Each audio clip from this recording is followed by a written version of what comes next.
Bueno, seguimos en Constructiva 2021 y bueno, ya estamos ahí conectando con el arquitecto Juan Pablo Delgado, a quien le vamos a dar la bienvenida, está conectando su audio, le vamos a dar posibilidad, ya tiene posibilidad de compartir pantalla si él lo desea.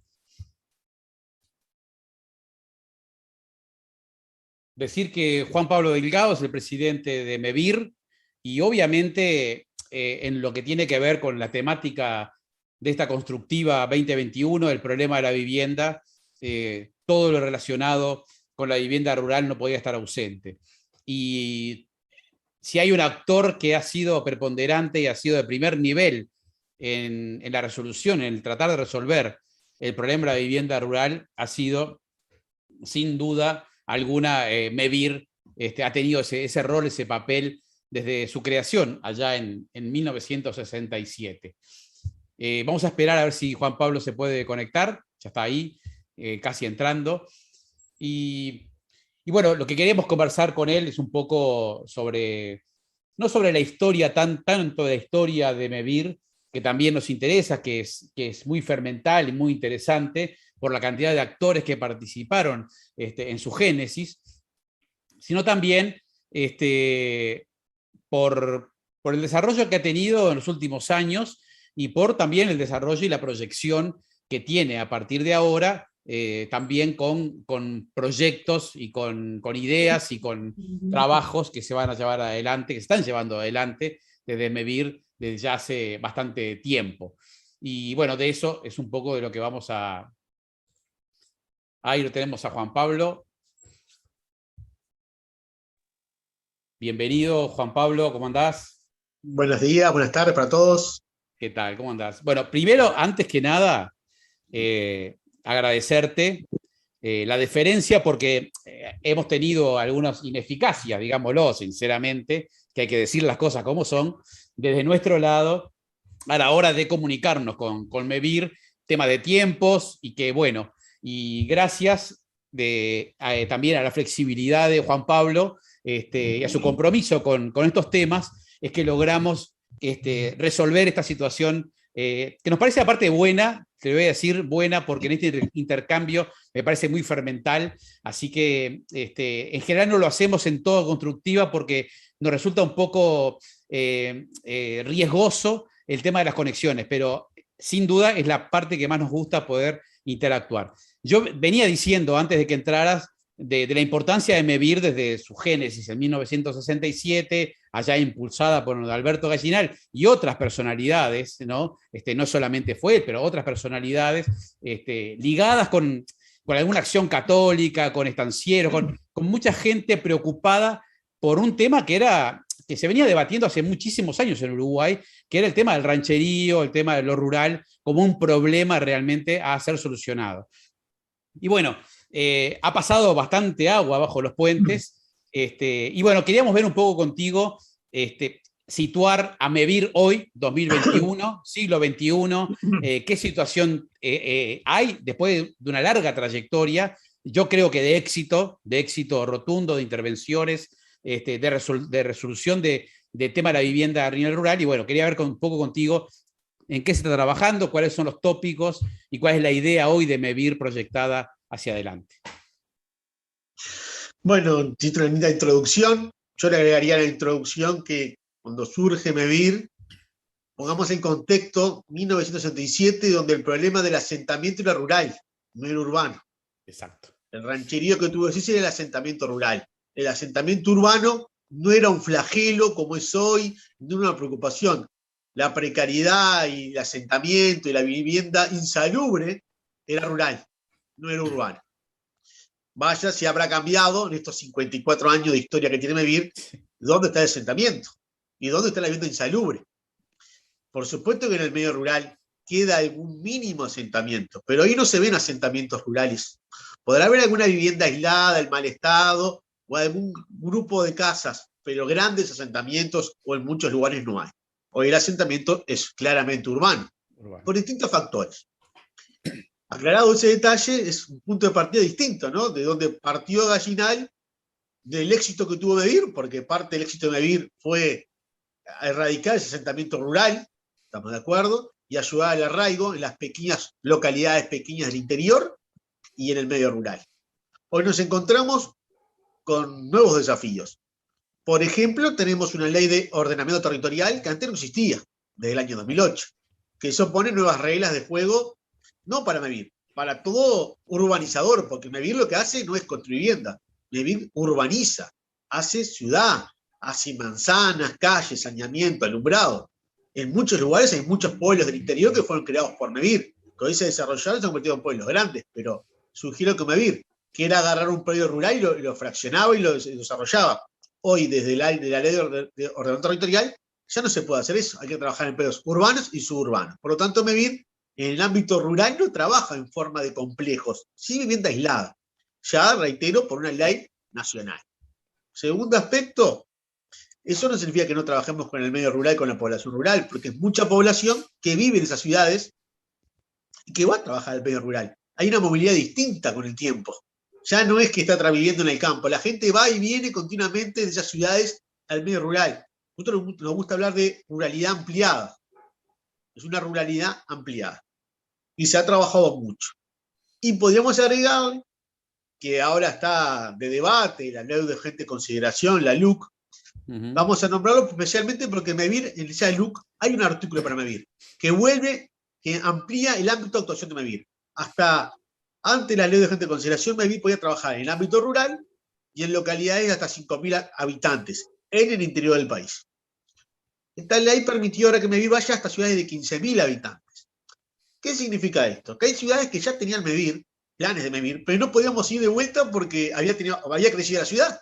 Y como había crecido la ciudad, no se podía volver a tener planes de vivienda. Era algo un poco raro también, ¿no? Porque la necesidad de vivienda estaba, los planes estaban, y otras ciudades que no tenían planes de vivienda de Mevir, pero claramente son ciudades también, poblaciones objeto de Mevir porque están vinculadas con el medio rural.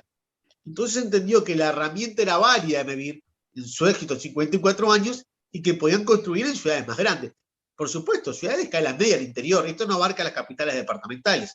También esto, reitero, es por el éxito de Mevir y porque también otras políticas de repente habitacionales, públicas de gobierno, en los últimos años, no han tenido el éxito en esas ciudades o no han llegado a cumplir con las expectativas. Bueno, se le pone una expectativa a Mevir para que pueda dar satisfacción a algunas localidades que no había ido y otras que pueda volver a ir nuevamente, ¿no? Me parece, sí, fantástico. De todas maneras, apuntame si en realidad ese artículo de la LUC el cual mencionás, que amplía el estado de actuación de Mevir, está dentro de los 135 artículos que quieren derogar, ¿no? Está muy bien la aclaración. No está previsto en eso. No. Honestidad intelectual es así, es un artículo aparte. Perfecto. No, quería aclarar porque como el debate está, digo, hay que tener claro que esas cosas no están para derogarse. No, pero era bueno aclarar para hablar dónde trabaja Mevir, cuál es el ámbito de actuación de Mevir. Antes estaba muy vinculado al medio rural, ya en el 2008 con la ley de ordenamiento territorial se limitó, ya no podía trabajar en un complejo del medio del campo, por decir una manera, que siempre lo hizo Mevir durante muchos años, y no que se limitó a Mevir, se limitó a una forma de ordenar a todo fraccionador, digamos, ¿no? A todo urbanizador. Y en este caso se le dio más ámbito de actuación a Mevir en otras ciudades, ¿no? Es eso. Eso aclarar como punto de partida dónde puede trabajar Mevir en el territorio, que no es menor. Para empezar a hablar de Mevir, es bueno saber aparte digo, eso también tiene que ver, Juan Pablo, con un hecho de la realidad de que la gente se ha movido mucho más hacia las ciudades y a su vez también el trabajador rural, lo que vos decís, hay una movilidad distinta y el trabajador rural de repente, digamos, sí se puede mover de esos pequeños pueblos consolidados hacia la tarea rural y volver, digamos. No es la situación que había en finales de los 60 con los pueblos de ratas, con el rancherío, que eso sí se logró de alguna manera resolver y eso es parte del éxito de este trayecto de Mevir, ¿no? Hoy quizás, obviamente, es otra situación y otros los desafíos para Mevir. Sí, yo agregaría que muchas veces esta gente de estos pequeños poblados, o ahora ciudades medias, a veces termina yendo a ciudades más grandes, las capitales departamentales y la capital nacional, y muchas veces también en asentamiento. Entonces también el éxito de Mevir de dar respuesta en estas pequeñas ciudades, o ciudades de escala media ahora, van a ayudar a que no, de repente no haya, no hay incremento sustancial porque no es el factor fundamental esto, ¿no? Pero también va a colaborar a que no se genere de repente esa precariedad de vivienda en las ciudades grandes, ¿no? Esa es la Claro. realidad. Y cuando hablamos de vivienda insalubre rural, que siempre está vinculado con MEVIR, bueno, creo que me he visto en una etapa de tratar de luchar contra la vivienda insalubre. Ya no importa si es rural o urbana, la que Sí, sí, sea. sin duda. La insalubridad no pasa por límites. Y los límites entre lo rural y urbano cada vez están más difusos. Y que esa movilidad permite, y esa forma de trabajar rural, que no es lo mismo que se trabajaba hace 50 años atrás, es distinto a que se trabaja ahora, ¿no? Entonces, Claro. creemos que es una herramienta muy importante esta posibilidad de trabajar más bien en otras ciudades y seguir dando soluciones habitacionales. Y ya me pongo en un tema. Nosotros usamos un término, construimos comunidad. Sí, Porque exactamente, eso también lo he vivir, escuchado. aparte de construir viviendas, para que la gente no se vaya a una localidad y no se vaya a una localidad más grande y no aumentar un posible asentamiento, con la vivienda es muy importante, pero no alcanza. Necesita servicios, una escuela, un centro CAIF, una policlínica, un destacamento policial, y eso lo hace vivir también, en convenios con otros organismos del Estado, para hacerle policlínicas para ACE, un destacamento policial para el Ministerio del Interior, la escuela para ANEP, y eso logra arraigo, que la gente que se quede en una localidad más chica o mediana tenga servicios también de buena calidad como tienen los demás. Si no, no podemos pedirle que la gente se quede en una localidad sin servicios y quede sujeta a un ciudadano de segundo o tercer orden. Lo mismo con la fuente laboral, que ahí ya no es tan directo MEVIR, pero sí ayuda al trabajador rural a tener mejores condiciones de producción, con mejoras prediales y mejoras productivas, y eso da trabajo también en la localidad, ¿no? Y en la zona, mejor en la región. Claro, eso también de que lo que vos decís es muy claro, me parece que atraviesa transversalmente políticas de otros organismos también, u otras organizaciones que tratan de resolver el tema de la vivienda, ¿no? Digo, pasa con las cooperativas, pasa con, digamos, de alguna manera resolver ese contexto, y como dice Gustavo González de Fugban, que no se trata solamente de cuatro paredes y un techo, sino que hay que generar otras cosas, porque la gente no solamente tiene un problema de vivienda, sino que también el problema de la vivienda es dónde está puesta y qué acceso tiene a la educación, a la salubridad y, bueno, y al empleo, obviamente, ¿no? Una característica de MEVIR, y ahora que hablé de Gustavo me acordé de eso, es el tema de que ustedes trabajan con ayuda mutua también, ¿no? Es un sistema, a ver, porque a veces hay confusión de cómo trabaja MEVIR, porque me parece que hay confusión. Yo no lo tengo a veces muy claro, pero MEVIR trabaja centralizando las tareas, la economía y la gente, o sea, se contratan empresas. ¿Cómo es el movimiento de MEVIR? Bueno, está muy bien interesante. Creo que MEVIR es ayuda mutua, obra por ayuda Sí. mutua. Núcleos es ayuda mutua y después tenemos, el núcleo es el complejo, y después tenemos intervenciones en terrenos propios, las personas, medio rural, que eso es autoconstrucción, porque ahí construye su propia vivienda. La ayuda mutua, construimos toda la de todos y recién al final sabemos cuál nos corresponde. Si es de 2 o 3 Bien. dormitorios se sabe de antes, pero no sabemos cuál de 2 y cuál de 3. El tema de la ayuda mutua tiene mucho que ver con las cooperativas de Fugban, ¿no? La ayuda Sin mutua. duda. Pero en realidad, si nos podemos sacar la cuenta, Memir arranca en el año 67. Sí. Yo estuve investigando un poco cuándo arrancan las cooperativas de ayuda mutua en Uruguay. Y son a la par, a la misma fecha, En el más o mismo menos. año. En el mismo Y año, te diría, o por ahí. exactamente. Y hay dudas. ¿Quién arrancó primero? Si Memir, las cooperativas. No tenemos esa discusión, pero nacen juntas. Mes Sí. más, mes menos, nacen juntas. Y nacen paralelas. Y tienen mucho, mucho que ver el espíritu cooperativista. Nosotros en Memir no usamos la palabra beneficiarios. Y acá vamos con el tema de ayuda mutua. Ajá. Memir son participantes. ¿Qué significa? ¿Cuál es la distinción? El beneficiario es aquel que recibe algo y seguramente no se le pida nada a cambio, porque está en una situación vulnerable y es lógico. Pero en el mismo no se le da nada a nadie regalo. Aparte de pagar Bien. la cuota, participan en toda la obra. Y no solo en la obra de levantar la pared, sino en la obra de trabajar en equipo, trabajar en comunidad. Y después esa ayuda mutua de levantar la pared se continúa pagando la cuota. Y pagando la cuota es otro acto de ayuda mutua para que otra gente tenga vivienda. Entonces nosotros usamos la palabra participantes en MEVIR, no beneficiarios. Bien. No es que esté mal el que lo utiliza, pero en MEVIR no hay lugar para los beneficiarios, hay lugar para los participantes. Entonces, cuando hablamos de ayuda mutua, no es la ayuda mutua de mínimamente. Se entiende que la ayuda mutua de los participantes durante todo el proceso y la mayor carga de horas. Para que tengan una idea, en las cooperativas de vivienda, los cooperativistas trabajan 80 horas mensuales. Esas familias aportan a cada núcleo familiar 80 horas mensuales. El MEVIR aporta 96 horas mensuales. O sea, tienen más carga horaria trabajando el MEVIR que una cooperativa. Y las cooperativas trabajan mucho. Eso es indudable. Y MEVIR es una empresa constructora social. Son empleados propios de MEVIR los que trabajan, los oficiales, los capataces. No es una empresa privada. Son todos funcionarios de obra de MEVIR. Puede haber alguna empresa terciarizada para hechos puntuales, alguna instalación eléctrica, algún detalle sanitario. Sí. Pero todo lo que es la obra de albañilería es hecha por los oficiales de MEVIR, los trabajadores de MEVIR, junto con los participantes, las familias participantes. Eso es muy importante destacarlo, por eso todos los sistemas constructivos que utilicemos en MEVIR, y después pasaremos a hablar, supongo, de eso. Sí, eso es muy interesante. Eso quiero hablar. Tienen que ser, sí o sí, por más que sea el mejor sistema constructivo, el más barato, el más económico, tiene que incorporar en forma clara y muy importante la mano de ayuda mutua. Porque ese es el éxito de MEVIR, no solo para bajar costos, sino que sobre todo el sentido de pertenencia, de cuidar la vivienda, de sentido de que esfuerzo propio. Es mucho más que el valor monetario, ese valor de pertenencia. Y eso me parece del cuidado a la vivienda. Por eso el participante, por lo general, cuida muchísimo su vivienda. Y en muchos programas, de repente, la palabra beneficiario, como no tuvo ese trabajo mancomunado, de esfuerzo, de ver la dificultad que tuvo, de repente no lo cuidan tanto el bien. Yo no lo puedo generalizar, pero me parece que el éxito de MEVIR es parte de eso, o sea, ser involucrados en todo ese proceso.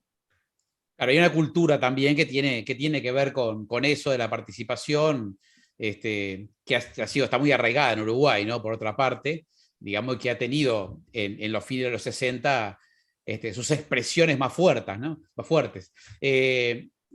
Uno que más o menos mira la historia, yo como estoy vinculado con una historiadora, siempre tengo la facilidad de tener algunas cosas de la historia, de cuándo sucedieron, y es cierto que MEVIR nace exactamente más o menos por ahí, con Isla Mala, un poco antes Isla Mala, que fueron los primeros, pero MEVIR creo que nació un poco antes, incluso en algunos proyectos que ya don Alberto Gallinal tenía, digamos, como experimentación de lo que sería posteriormente, digamos, el MEVIR metido también,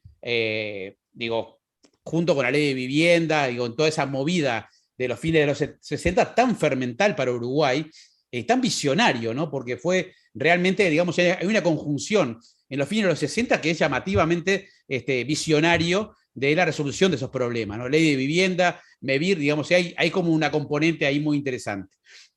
Pero, a ver, pasamos por la comunidad, obviamente, pasamos por la ayuda mutua, que es esencialmente una característica muy arraigada, como decía, que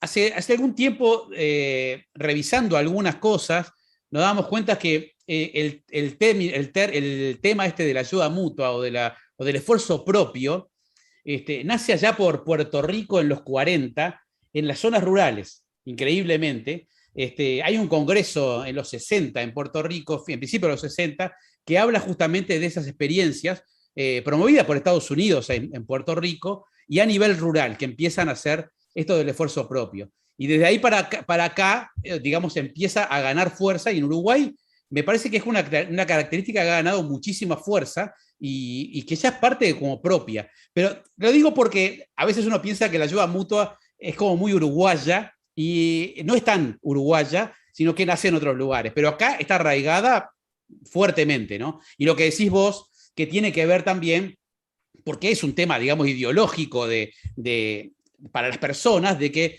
la pertenencia, el sentido de poner la mano, no solo la cabeza, poner la mano, también ayuda a apropiarse de ese lugar y a cuidarlo y a proyectarlo. Tema interesantísimo que quiero preguntarte, y que ya lo nombraste ahí al pasar, tema tecnológico, porque, a ver, don Alberto empezó allá en los 60 y pico con el suelo cemento, ¿no? Armando unas cañas, barro, cemento, techos de paja, y de ahí para adelante fueron como, bueno, evolucionando hacia los techos esos con esos ladrillos medio portantes, o sea, cosas muy interesantes a nivel, digo, interesantes fracasos también a nivel tecnológico, y después éxitos también en todo el derrotero que tiene Mebir, y que tiene muchas cosas, ¿no? Comentame un poco en qué situación está hoy Mebir con el tema del avance de la incorporación de tecnología. Bueno, Mebir tiene 4 pilares fundamentales que los indicó Gallinal, que tienen hasta un concepto cristiano, tú hablabas al principio, pero también tiene un concepto social, porque muchas veces los cristianos tienen social. Tú hablabas de Juan Pablo Terra, yo soy un gran admirador de esa ley, hoy ha sido actualizada, pero la ley es el esqueleto de la misma, de la ley. Y bueno, no es casualidad que sean todos demócratas cristianos, por decirlo de alguna manera, ese perfil, Gallinal, Dieste, Juan Pablo Terra, un perfil muy particular. ¿Y cuáles son los pilares? Son la ayuda mutua, la austeridad, la superación, que va de la mano de la innovación, ¿tá? Que son todos, y la solidaridad. Son todos pilares que uno podría decir hasta de formas de vida, pero también son formas también de cómo llevar adelante a Mebir, que se convirtió en una política de Estado, prácticamente. Prácticamente no, es una política nacional de Estado, que ha funcionado, han pasado todos los gobiernos, y Mebir ha seguido haciendo lo que tiene que hacer. Por supuesto, cada administración le pone su impronta, sus características, pero el ABC es el mismo. Con respecto a los materiales, para asociar lo mismo es, Mebir tiene que, como hablábamos de que tiene que incorporar sí o sí el concepto de la ayuda mutua, es un pilar, y la solidaridad, pero también tiene que innovar, superarse y también ser austero. O sea, tampoco hacer, es toda esa combinación de elementos que lleva a que, bueno, uno tiene que pensar, tiene que construir las viviendas de Mebir son viviendas de interés social, pero no son viviendas de emergencia social. ¿Qué significa? Ser de interés social significa que es una vivienda que tiene que durar toda la vida. Es una solución definitiva. Y debería tener un mantenimiento bajo, porque son gente de recursos limitados. Pero todos tienen que tener recursos como para mantener una vivienda, por el concepto de participantes, y aparte tienen que pagar una cuota durante 20 años. O sea que hay que ser también responsable, dar una vivienda que dure, porque uno tiene que pagarla 20 años esa vivienda. Sí.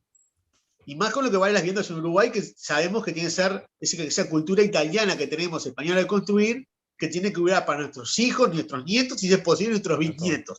Y sin mantenimiento. Ese es el concepto que tenemos los uruguayos, esa cultura. Que ha ido cambiando, nuevas tecnologías, nuevas construcciones, pero en general lo primero que uno hace es ese concepto. Entonces, Mebir, nos encontramos con un Mebir cuando estuvimos acá, que termina construyendo una construcción tradicional. Paredes dobles de ladrillo, techo de liviano, pero con todo el sándwich térmico y acústico, o isopanel. Las paredes, por supuesto, como hablamos, paredes dobles de ladrillo, con la espuma para que cumplan los coeficientes térmicos establecidos por el Ministerio de Vivienda y a su vez por las intendencias. Son viviendas de altísimo confort térmico, acústico, médico y estructural. ¿Tá? Pero eso también implica que sean viviendas que llevan tiempo su construcción, porque son tradicionales, con mano de obra no experta, porque ella ayuda mutua, sí, acompañados por oficiales y albañiles, y lo importante es que lleva un bajo mantenimiento. Y una inversión inicial que es importante, pero menor que sería que lo hiciera una particular, porque tiene todos esos beneficios de la mano de obra incorporada por los participantes. A nosotros nos parece que es un sistema muy interesante y hay que seguir esa línea. No obstante eso, estamos viendo nuevos sistemas que incorporen estos valores. El primero que estamos trabajando es con el hormigón celular, curado en autoclave.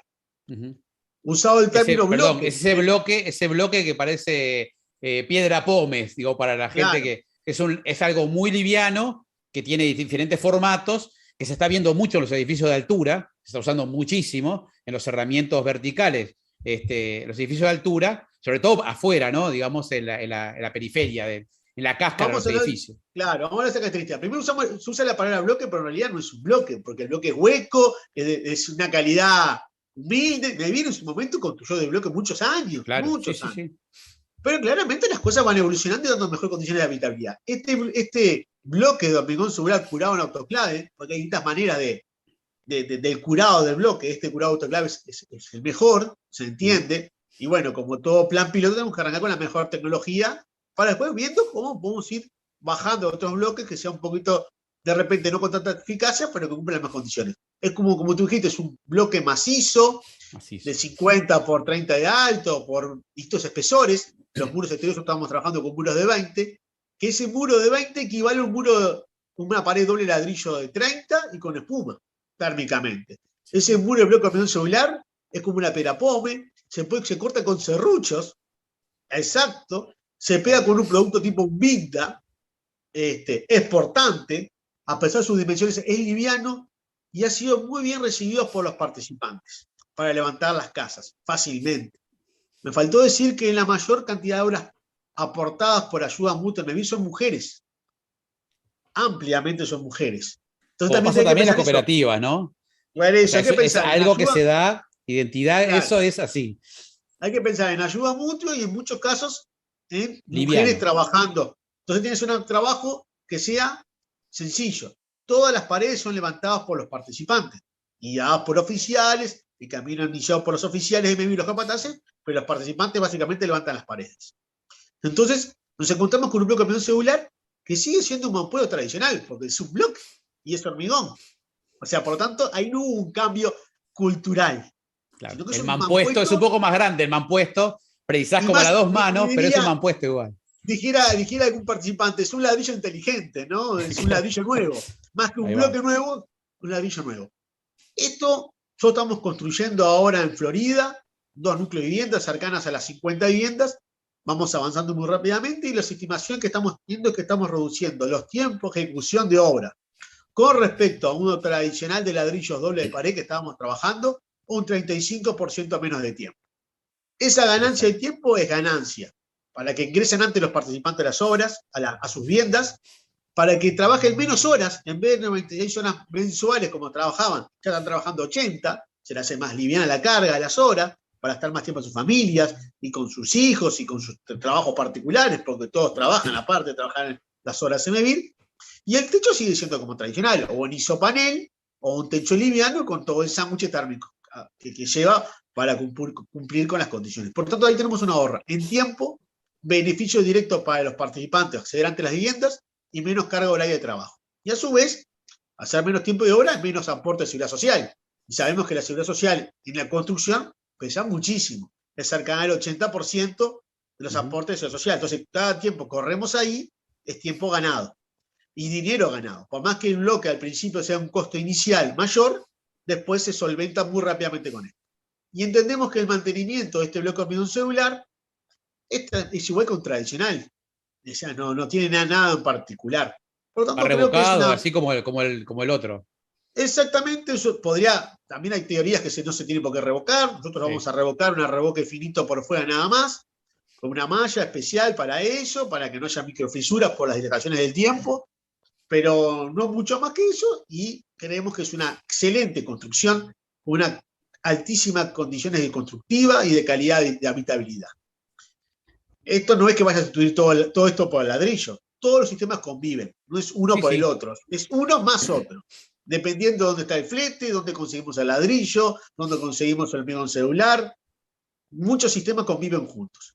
Y bueno, la madera es distinto en Uruguay. La madera en Uruguay ha cambiado el panorama. En Uruguay hay mucha madera hoy, de buena calidad estructural, como es la eucaliptus quebrada. También hay un mal concepto del pino, pero se han hecho pruebas y el pino uruguayo tiene una buena resistencia. Y tenemos un tema cultural con la madera en Uruguay. Como hablamos de la cultura española e italiana, tenemos un tema cultural con la madera de prejuicio por malas prácticas de madera muchos años, por distintas cosas. Sí, recordemos para los que están escuchando que hace bastantes años entraban tipo cabañas de madera que resultaron de muy mala calidad y que creo que ahí fue que se marcó a fuego para mucha gente, no, madera no queremos nada. Digo, eso fue un elemento ahí que me parece, uno que lo vio directamente, me parece que es un elemento que marcó un poco la cancha en ese sentido, ¿no? Está muy bien eso, y es así, tal cual. Aparte, yo soy de las personas que cree que si uno ve algo tan barato, y no importa si es madera o lo que sea, o qué producto sea, si es un electrodoméstico, un auto o una casa, y se ve que vale 4 veces menos que vale el resto de los productos, por algún motivo debe ser. Yo no digo que sea bueno o malo, pero, a ver, nadie regala nada, por lo Más tanto vale que tiene no. esos...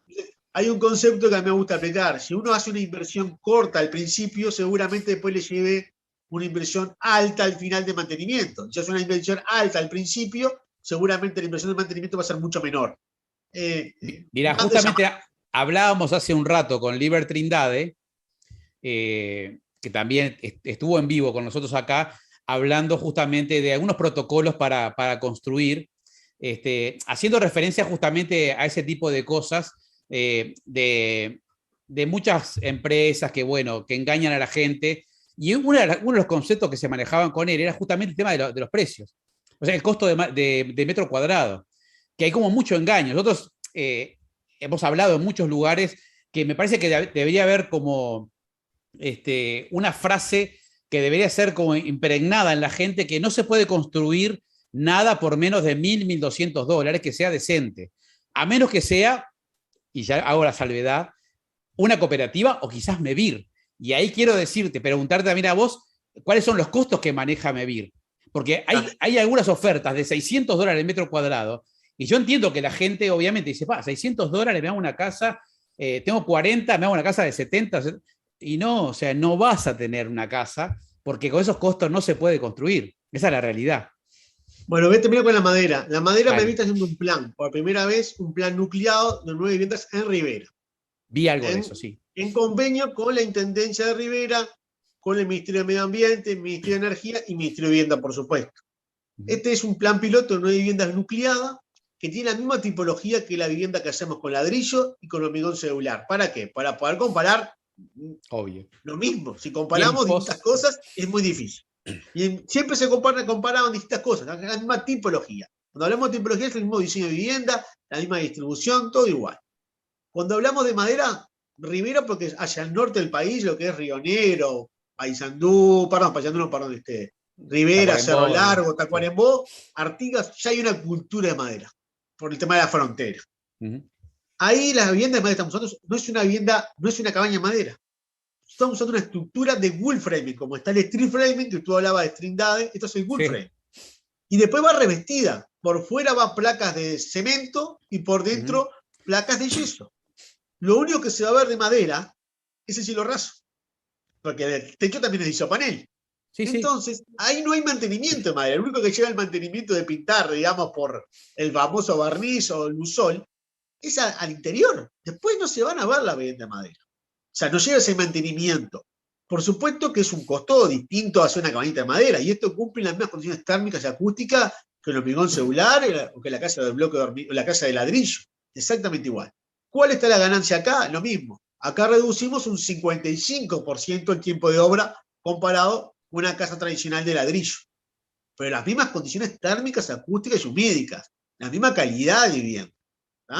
La madera acá en Uruguay se ha encarecido en los últimos años, o sea, por lo tanto, tampoco es un material barato, la madera que se usa, pero así garantizamos mucho menos tiempo de obra, no más caro que el tradicional, y un mantenimiento igual que un tradicional, porque usted no tiene que mantener la madera queda protegida por las placas cementicias y de yeso interior, como hace el steel framing que protege la estructura de hierro con placas por fuera y por dentro. Es exactamente igual. Como por último, que tú recién preguntabas el costo. Bueno, Mevir tiene varios beneficios tributarios y sobre todo la hora de la ayuda mutua, ¿no? Y cuando hablamos de Mevir, la vivienda no es solamente hacer la vivienda, Mevir hace las calles, después que las hace pasan a ser de uso público y pasan a ser mantenidas por las intendencias. Hace el saneamiento, Mevir hace laguna de saneamiento. No solo en algún lugar hará un depósito sanitario impermeable, conocido por Pozo Negro, o hace lagunas de saneamiento que después pasan a ser administradas por OCE. El entorno de vivienda tradicional de Mevir anda en el entorno de los $1.000 y pocos dólares, como tú hablabas, entre 1.000 y 1.200, dependiendo un poquito de la dificultad del terreno, la logística, la complejidad de los suelos, el movimiento del suelo, las calles y el saneamiento. ¿Qué apuntamos con estos nuevos sistemas constructivos? Bueno, a abaratar el costo, pero sobre todo si abaratamos, como dijimos, el tiempo de obra, 35% y 55%, ahí está la ganancia. Eso es ganancia en dinero, en tiempo y en facilidad de los participantes. Y tú hablabas de costos de mercado. Tú decías, cualquier vivienda promovida por la Agencia Nacional de Vivienda, uno sabrá que son privados, pero también para la clase media, no para la clase baja ni la clase alta. En la clase media no bajan los 2.200 dólares al metro cuadrado. Y más, un poquito más también, ¿eh? Seguramente entre 2.200 y 2.500. Si 2.500. me viene está entre 1.000 y 1.200 aproximadamente en el tradicional. Y este apunta un poco menos, estos sistemas. Y aparte la ganancia extra en los tiempos de ejecución, que nos parece muy importante. Y ustedes hay, una pregunta con el tema de la madera. Varias cosas que me vienen a la cabeza. El año pasado hicimos, en la Constructiva 2020, tuvimos un día, una jornada dedicada a la madera. Nosotros ahora, cuando termine Constructiva, vamos a volver a subir las ponencias del año pasado, porque fueron 2 o 3 ponencias muy importantes de Laura Moya, de Juanjo Fontana, de la Facultad de Arquitectura, de Laura de la ORT, y de Pierre Nogar, o sea, hablando, gente del LATU, hablando justamente del tema de la calidad de la madera estructural, de cómo estaba trabajando a nivel normativo, que nos parece muy interesante. Porque justamente uno de los problemas de la madera en Uruguay es que todavía estamos como avanzando en el sistema de calidad visual, ¿no? O sea, todavía no tenemos, como tienen otros países, Chile, Estados Unidos, en fin, Canadá, otros países que te mandan la madera y en el costadito te dice absolutamente todo, ¿no? Todas las características estructurales, todo lo que la resistencia, etc. Eso, obviamente, la pregunta va a ser es si estamos trabajando con maderas nacionales. Y otra cosa que debería preguntar es, lo de Ribera de Madera, ¿tiene que ver con el sistema constructivo de Ñandé que tiene DAT? ¿Están trabajando ustedes apoyados en eso? Y la tercera, y ya para todas de madera, tiene que ver, ¿están trabajando en taller para llevar los muros armados previamente para después montarlos en la platea o lo están haciendo en obra? Bueno, estamos trabajando con la empresa Ñandé, que tiene el DAT, por supuesto. Pierre Nogara, que tú nombraste, también nos asesoró a nosotros y a la ANB en este tema. Se está trabajando, si bien no le preguntaste, te voy a responder.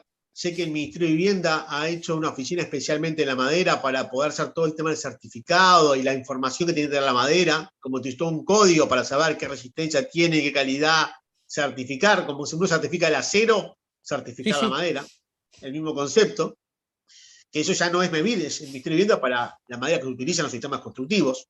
Entonces, en concreto, Chino está asesorando a Ñandé, construyendo con nosotros Ñandé, con el DAT, Pierre Nogal nos está asesorando, el arquitecto nos está asesorando, junto con el Ministerio de Vivienda también, y la Agencia Nacional de Vivienda, por este convenio que tenemos, que me faltó decir que en el convenio también está la Agencia Nacional de Vivienda, para hacer estas obras, y a su vez, los participantes de MEVID también están trabajando en esto. Por supuesto, en una curva de aprendizaje, estamos hablando de estos 55% de ahorro en tiempo, 35% de ahorro en hormigón celular, en una curva de aprendizaje. Se supone que uno cuando aprende tiende a mejorar un poquito la curva. Estamos en plena curva de aprendizaje. Son números con la etapa de aprendizaje. Con respecto al que me preguntabas recién, me hablabas recién de las estructuras de madera, si van... Sí, está todo certificada, como hablábamos, de tipo panel que tiene que tener.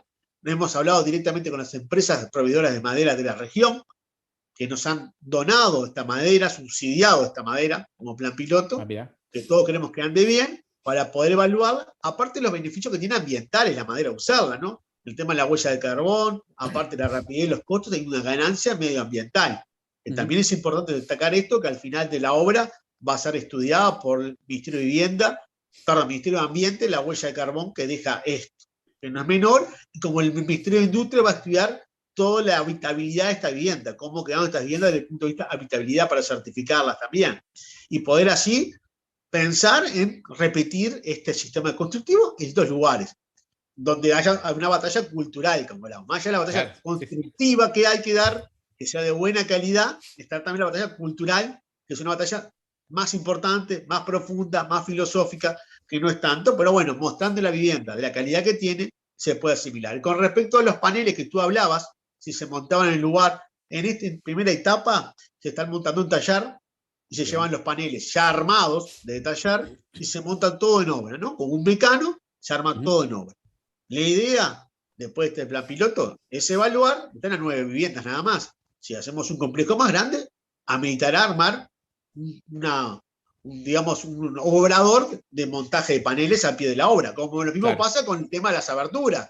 O se compran hechos, se vienen hechos, o se arma un obrador a pie de la obra para armar las aberturas de aluminio o lo que sea, de madera también. Entonces lo mismo, es un tema de escala. Esta escala de 9 viviendas nos pareció una escala interesante, una escala media, para poder tener una idea. Una sola vivienda no alcanza y hacer 50 es demasiado, de repente, para un plan de entender cómo funciona. Nos parecía que una buena idea eran 9 o 10 viviendas para poder entender y poder sacar buenas conclusiones y si Dios quiere, como sale todo bien, viene bien la cosa, lo podamos replicar. Ahora en diciembre también las viviendas. O sea que vamos a andar muy bien y esperemos que se pueda replicar. Bien. No, una cosa que decías del mantenimiento, que un tema también recurrente en la construcción, en el problema de la vivienda, son las patologías, ¿no? Eso es una cosa que va de suyo. Y muchas veces los propios sistemas ya vienen como enquistados con patologías. Y sobre todo porque vos hablabas del tema del mantenimiento de la madera, y me parece que ahí hay algunos elementos que son muy interesantes, que tienen que ver, que vos decías, bueno, esa madera va a estar a cubierto porque son pies derechos seguramente, que están adentro, son paneles que van a estar recubiertos por placa cementicias afuera, por yeso adentro, van a estar recubiertas, supongo que por alguna otra membrana contra viento y agua, y alguna otra nylon por adentro por el tema de la condensación, en fin. Pero también hay, porque también en el buen hacer y en la eficacia, en la propia construcción, está también la preservación de la madera, porque hemos visto en otros lugares casas, no casas sociales, casas con inversiones muy importantes para turismo, donde, digamos, maderas revestidas, que no se veían obviamente que eran casas de madera, terminaron, digamos, con la inexistencia de la madera adentro por errores en la construcción y por patologías que nacen justamente del trabajo efectivo de la construcción. O sea, me parece que es muy importante también eso, y acá lo traigo el tema, ¿por qué? Porque los que miramos permanentemente sistemas constructivos industrializados, vemos que más allá de los documentos del DAT o del novedoso CIR, que por declaración jurada, lo que vemos es una carencia muy importante en el tema del control. Entonces, te quiero preguntar cómo ejerce MEVIR el control en la obra, para que nosotros decimos en los sistemas que hay cosas que no se pueden negociar, que tienen que ir sí o sí, que no podés separar un poquito más o poner 3 clavos menos porque te ahorraste, no, tiene que ir así. Entonces, ¿cómo hacen ustedes el control de obra? Supongo que con la misma gente de MEVIR ahí en Rivera, ¿no? Bueno, nosotros tenemos nuestros arquitectos, nuestros capataces, nuestros oficiales, como cualquier obra de MEVIR. Somos muy estrictos en el control, porque hablábamos. Nosotros, si bien buscamos abaratar el costo de la vivienda, siempre es bueno para poder hacer más, también tenemos que pensar que las viviendas, como hablamos, tienen que ser durables para toda su vida o prácticamente una larga vida, con un bajo mantenimiento, y que sea un mantenimiento que puedan hacer los participantes del día de mañana. Eso es un objetivo claro de MEVIR, sea cual sea el sistema, y en la madera no es la excepción. Claro. Creo que nosotros estamos cumpliendo con todos los controles que tenemos que hacer. No estamos, si bien hay un objetivo final de bajar costos, tampoco es bajar costos por bajar costos, es bajar costos sin perder calidad constructiva, sin perder eficiencia, sin perder mantenimiento. Y tú hablabas del DAT o no DAT, más allá del sistema si es bueno o es malo. Un sistema es bueno o es malo también como se ejecuta. Porque si un sistema puede ser muy bien planificado y muy bien diseñado, si después se ejecuta mal, incluyendo el tradicional. Soy arquitecto, soy perito, en muchos años he visto construcciones tradicionales de muy buena inversión de dinero, pero mal ejecutadas. Entonces, la ejecución es fundamental. Siempre la ejecución es muy importante. Yo diría que la ejecución capaz que es más importante que el propio material. A veces uno calcula bien la estructura, pero la ejecuta mal, por más que ponga todos los elementos que tiene que ponerlo, porque los pone mal, colapsa la estructura. Esto es lo mismo. Por lo tanto, la ejecución es muy importante, tan o más que el propio buen diseño y los buenos materiales. Y respecto al mantenimiento, si bien la madera está protegida, por supuesto siempre estamos hablando de una madera que está tratada, que está curada. Y una de las claves de la madera, en cualquier construcción, en cualquier mueble que tiene uno en su casa, la madera es un ser vivo, necesita respirar. Las ventilaciones de los elementos de madera siempre son muy importantes. Cada elemento tiene su particularidad. La madera necesita buenas ventilaciones. Eso es sabido, y más en los climas nuestros, que son climas muy particulares, siempre la ventilación favorece a la construcción en general. Pero ni que hablar si es una madera que es un ser vivo, por lo tanto, es un ser vegetal, necesita una buena ventilación, y creo que con ese tipo de cosas se van minimizando cualquier eventualidad o dificultad que pueda aparecer en un futuro. Te tengo que preguntar, ¿están evaluando el sistema steel framing para trabajar en MEVIR? La realidad es que evaluamos una cantidad de sistemas. Por ahora el steel framing lo estudiamos, lo analizamos, pero no es un sistema que tengamos en este momento como un objetivo en primera instancia de desarrollar. Estamos evaluando, hablamos el hormigón celular y el wood framing o las casas de madera. Una vez que tengamos estas evaluaciones y podamos seguir avanzando, veremos nuevos métodos y nuevas formas.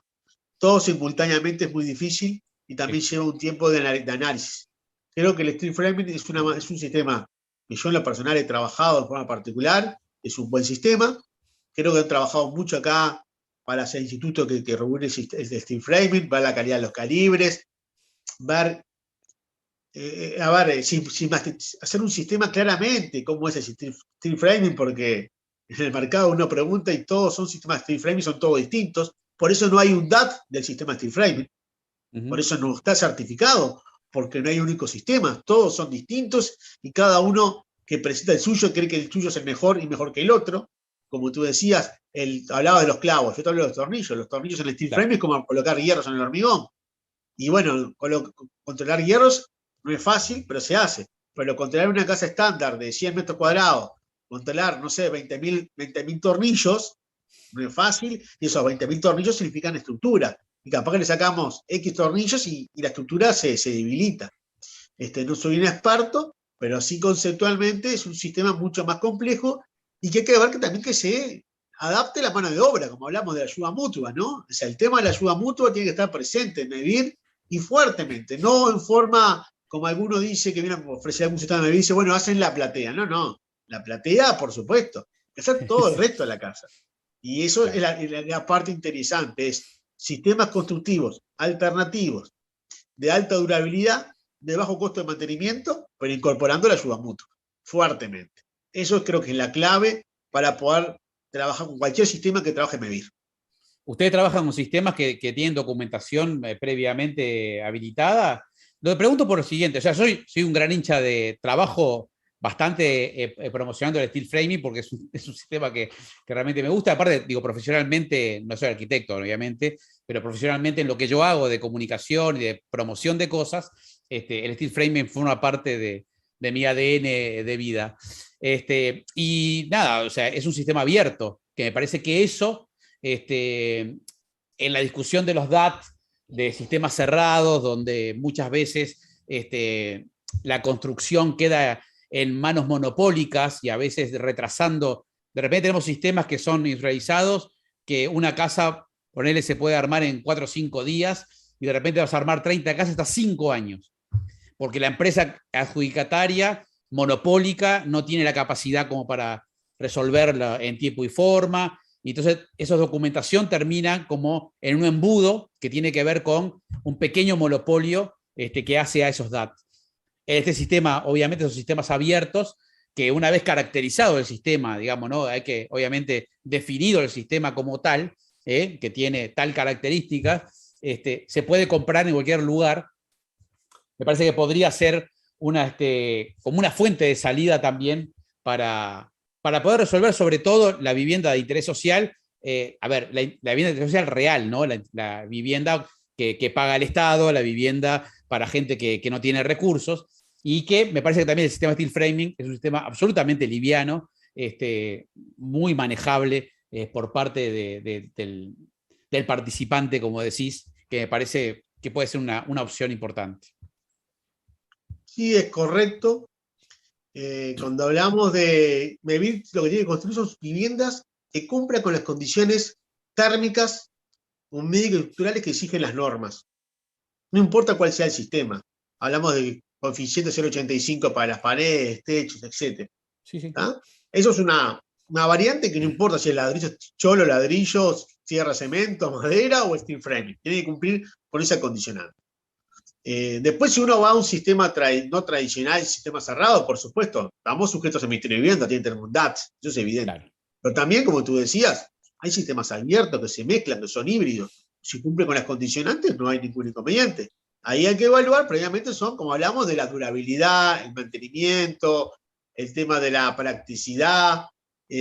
No olvidarse también que MEVIR puntualmente trabaja en forma simultánea. Hoy tenemos 30 planes de obra en 13 departamentos de forma simultánea. En muchos lugares que son muy complejos llevar, con los fletes, con los camiones. O sea, no es la logística de pensar en trabajar en Montevideo, con todo respeto a la metropolitana.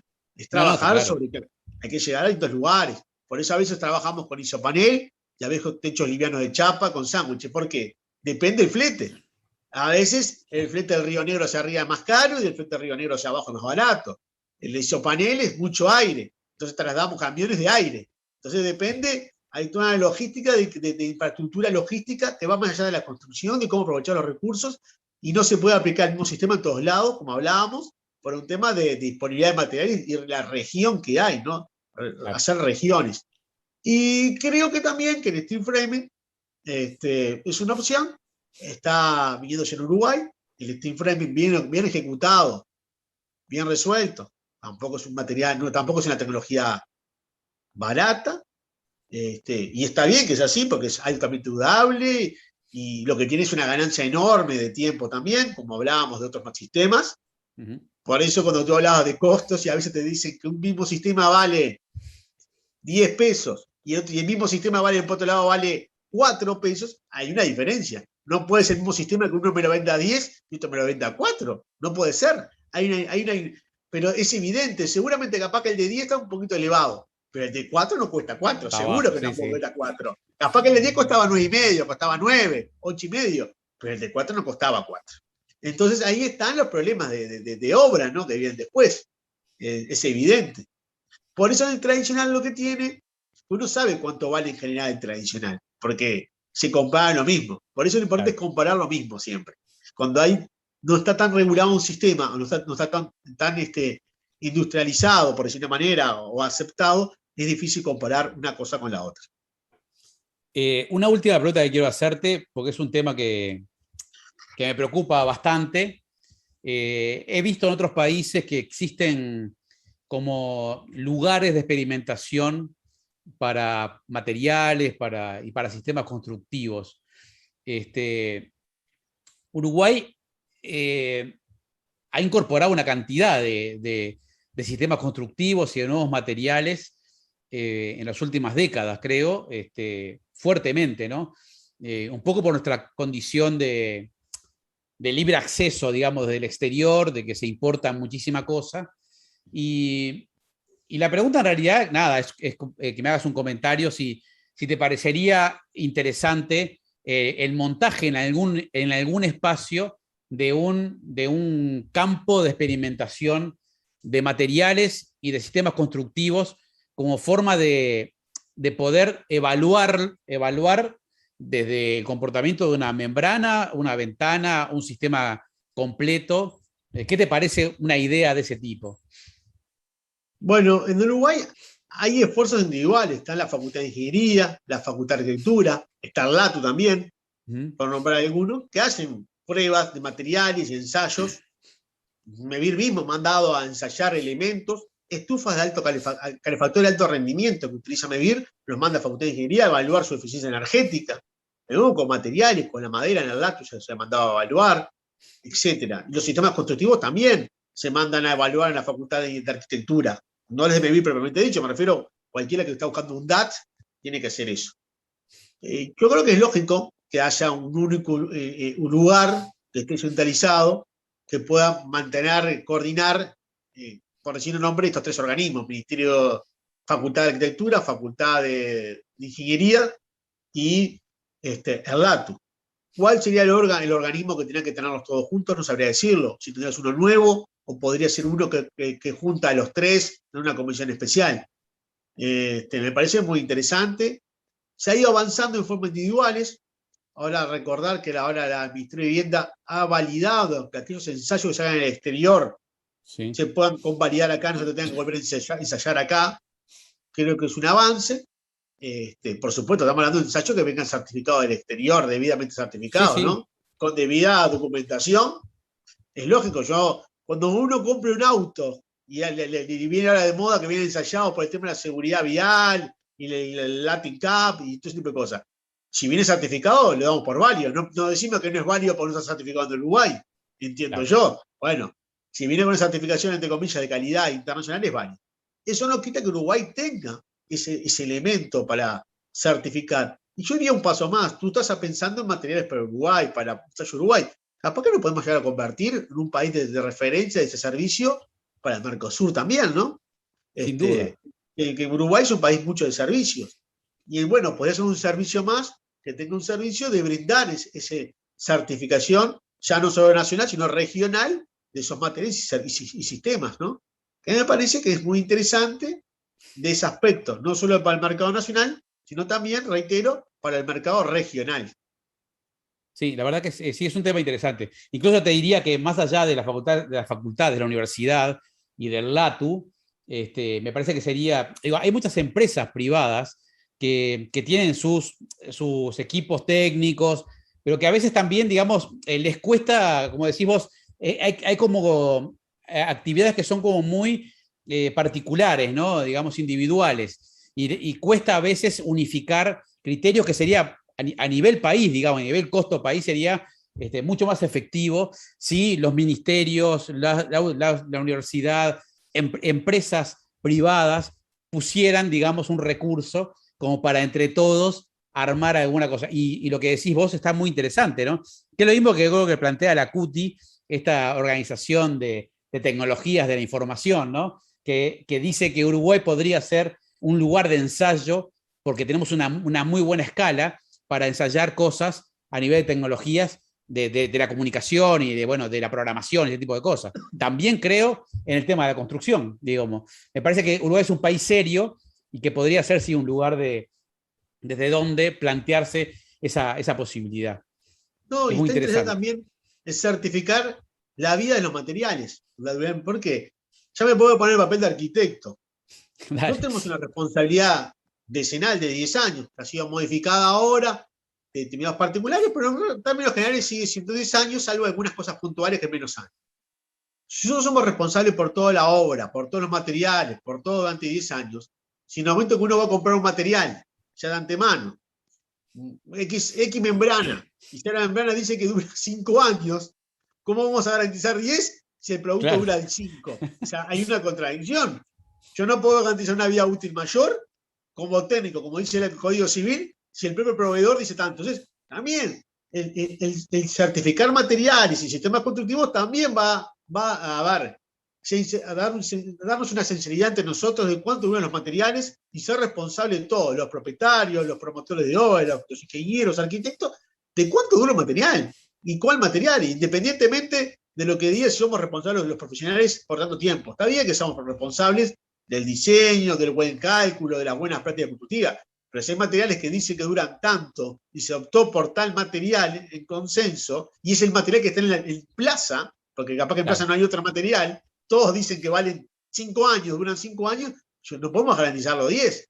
Pero bueno, creo que parte del ensayo y la certificación de materiales es una parte también de transparentar y de ser sincero con la vida útil de los materiales, ¿no? Y del mantenimiento que también llevan las construcciones, ¿no? Exactamente. Sí, sí, un tema más que interesante y largo. Quiero terminar con esto, porque me parece que, no sé si Mevir lo hace, pero cuando nosotros compramos una licuadora, una plancha, un televisor, cualquier cosa que compremos, viene con un manual. Entonces la pregunta es, en Uruguay, aparentemente, un auto, ¿no? Obviamente, voy en escala. En Uruguay, aparentemente, no parece ser normal que las casas tengan manuales. ¿Cómo ves eso? ¿Mevir trabaja con manuales?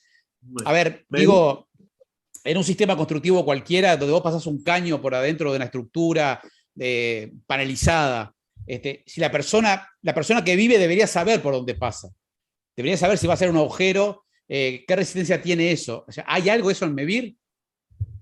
Sí, hay un manual del mantenimiento del usuario, está colgado en la aplicación de Mevir, en la app de Mevir, está en la página, se le da cuando reciben la vivienda. También Mevir tiene una responsabilidad no por 10 años, por 20, porque las participantes pagan la vivienda durante 20 años y el titular recién a los 20 años. Por tanto, esa vivienda sigue siendo Mevir. Entonces, durante 20 años, cualquier cosa que tenga la casa, la vivienda Mevir, la tiene que dar respuesta a Mevir. Salvo algunas cosas puntuales, todo lo que sea por desgaste de uso o de mal uso, eso de los participantes, y si hay todo manual se dice qué se puede reclamar y qué no se puede reclamar. No. Y está en la app de Mevir, en la aplicación del celular, una aplicación se llama Mevir, se descarga, y en la propia página en su momento estaba publicado. Y se les da también ahí. Pero la realidad es que también hay un tema cultural.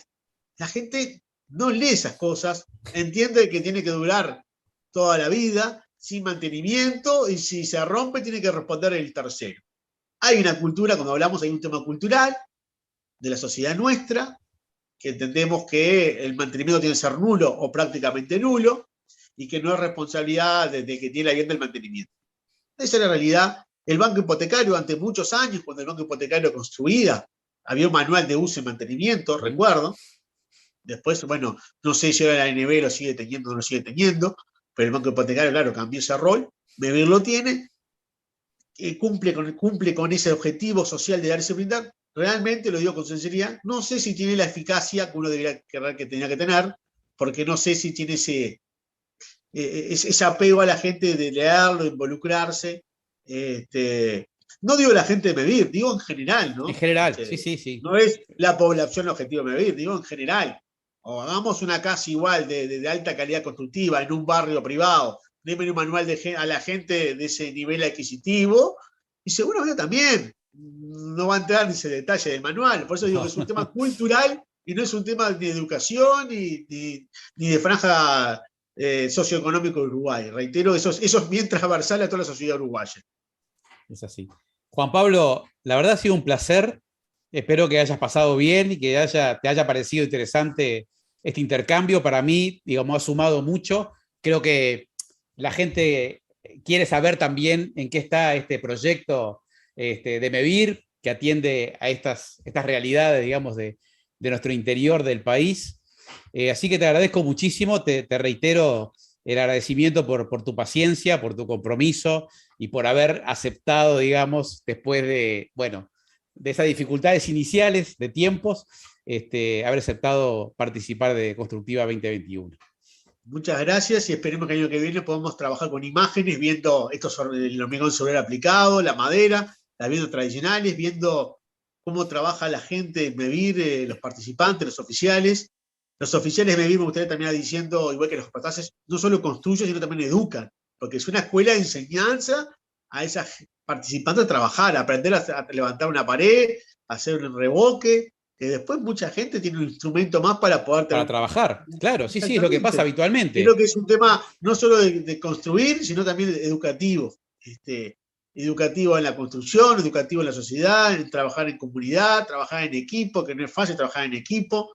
Bueno, son todos valores agregados que uno va agregando, que quedan más allá de la vivienda, que quedan en la sociedad ese valor, esos principios. Bueno, te agradezco mucho. Ya te voy a convocar porque el año que viene ya estamos pensando que Constructiva 2021 va a ser dedicada a las tecnologías, puramente. Entonces vamos a trabajar sobre esas temáticas.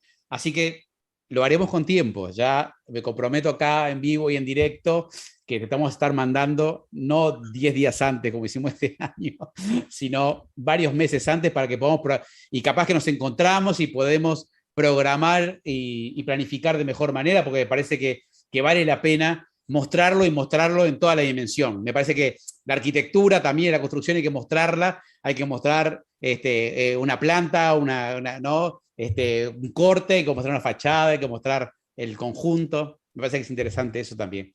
Así que lo vamos a hacer. Muchas gracias y hasta la próxima. Dale, un abrazo, que pases muy bien. Dale.